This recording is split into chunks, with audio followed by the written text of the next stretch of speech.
Hello, this is John Greenlaw from Bride Guitars and welcome to the shop. Today we're going to be talking about Robin's Dreadnought guitar.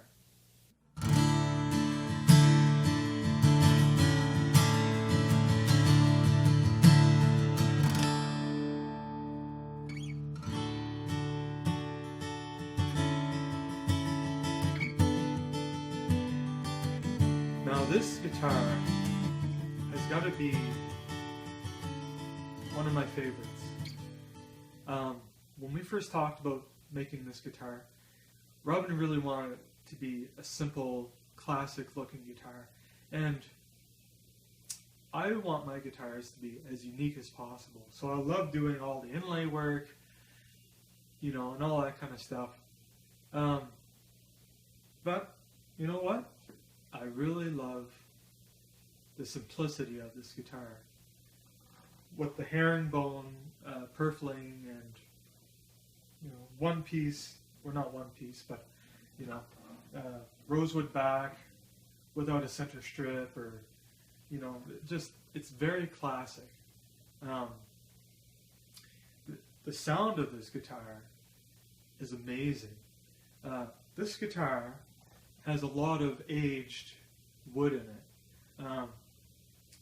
The top is aged or torrefied Adirondack, which basically torrefication is when they bake the wood and it crystallizes all the resins inside and makes it very brittle, but makes it very responsive. The back and sides are East Indian rosewood, but they've been aging and curing since 1990. So it's like this guitar is like a 30-year-old guitar, except it's brand new. It has a Fishman, a Precis pickup with a mic and a piezo pickup in the bridge, so you can really get some really nice tone with it, really full tone. When you plug it in, of course, it's not going to change the acoustics of it. The fretboard is ebony. The neck is one-piece neck, African mahogany, or kaya. The head has the Bride Guitars logo, and the tuners are Goto 510 series tuners with a 1:21 tuning ratio, which is a really fine tuning ratio, which it makes it really easy to do that fine tuning, right down to the last cent. The nut is a compensated nut. Usually, when I do a compensated nut, I do it with a machine. But I found doing it with a machine, it really takes a lot of labor, a lot of work to get the machine set up to the guitar. So I just did it by hand. And it was quick, and it really made it easy to do the intonation on that end of the guitar. So usually most guitars that you buy from a store don't have compensated nuts, and they don't intonate the nut, which, like, say you'll play a chord with some open strings, like an E chord, and it'll sound perfectly in tune. And then you play like a D or a G chord, well, often the B string will be out, or even the E string, and it doesn't make the guitar sound smooth. But with the compensated nut, you get that smooth sound, which is really nice, especially on a beautiful looking guitar. The fret markers are custom for Robin's guitar. Well, we got the idea off the internet, so it's not exactly custom, but it's something that he really liked. So it wraps around, the fret markers wrap around from the side to the top of the fretboard, so it makes it very unique. The really neat feature about this guitar is that it's a wedge shape. So, I don't know if you can see it, but the bottom is half an inch, or I should say the right hand side of the lower bout is half an inch deeper than the left-hand side of the lower bout.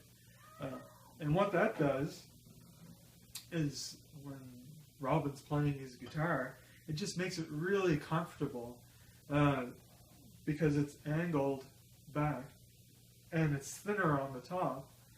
So when you put your arm around it, it doesn't feel like a big, thick, deep Dreadnought.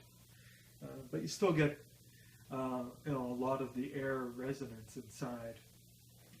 And the end graft is this cool diamond inlay that we got the idea from like an 1860s Martin. They had the same style end graft. So it was really neat to put something really classic like that into Robin's guitar. The binding is walnut with a herringbone purfling. And yeah, it's just, I really like this guitar. It really is one of my favorites so far. It just has such a rich, deep tone, but clear highs. So it's great for accompaniment. You know, it's not gonna, you don't have so much mid-range that it's gonna drown out the singer. It's just a fabulous accompanying guitar, which is really what he wanted to play with his bride. So some of the challenges with this guitar, you know, as a guitar builder, it's sometimes hard to admit your mistakes. But I had to refinish the top because when I was clamping on the fretboard, somehow I had the cleat underneath, or the clamping caul, it was pushing up against some of the bracing, and it pushed the rosette out. And then when I tried to push the rosette in, I actually pushed right through the top, and I left a big hole on the left-hand side of the rosette. Like, it was gone. It was just done. So I repaired that, and when I went to touch it up, I kept on sanding through. Every time I would touch up, I'd sand through it, and so I was chasing the touch-up. So it ended up migrating all the way up here and down there, right down to the bridge. So ended up like it was all blotchy and different colors. So ended up just sanding it all down, well, stripping it down, and then, you know, lightly sanding, and then refinished it. I'm so glad because it made the guitar look so much better. The other mistake, and I have no idea how it happened, but the neck is actually off center because when I put it on center, there was a huge, about 3/8 of an inch gap right here. Like it was 3/8 of an inch over this way too far. So I actually had to angle the neck a little bit and move the bridge over a little bit so it's off-centered. But it's hardly noticeable. And if I didn't tell you, you probably wouldn't notice. But it's better than, you know, taking the whole guitar apart, especially with the cutaway. Man, it probably would have ruined, well, maybe not ruined the guitar, but it would have been a big job. So we just kind of moved the neck over to the side a little bit. Without further to say, let's give this guitar a play and see how it sounds.